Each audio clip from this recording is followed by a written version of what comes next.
Tawag mo ako niya. So it's either mag-uusap tayo or mag-order ka ng tubig sa akin. Okay naman, you stand up. Thank you very much. Good evening, Binibini. Magandang gabi. Magandang gabi. Ay, thank you. Hinahanap sa akin si Kinat. Ang weird naman kung daladala ko yung anak ko habang nag-host. Anak, wait ka lang. May hosting lang ako. Ano pangalan niyo po? Parang ang tagal mong naisip yung pangalan mo. Pagkapanganak pa lang, binibigay na sa atin. Baby pa lang tayo. Alam na natin. Ano pangalan mo? Tama ba? Tiga saan ka po?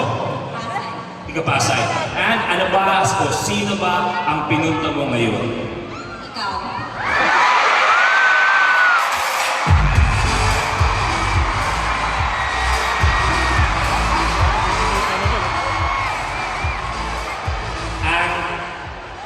Unang-una, huwag mo akong hawakan. Hinawakan mo ba ako? Kasi tumawag sa akin. Bakit mo ako Kanina pinaparin mo kanina. Sabi ko saksakan ako ng pagkukuha. Ngayon na malapitan, anong masasabi mo? Gwapong-gwapo.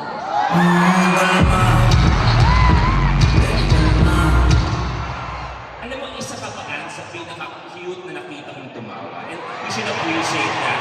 Kasi yung ramdam-ramdam mo yung saya. Nung tumatawa ka, nakita ko yung tonsil mo. Hindi, seryoso sino ang pinunta mo ngayong gabi? Si TJ Montero.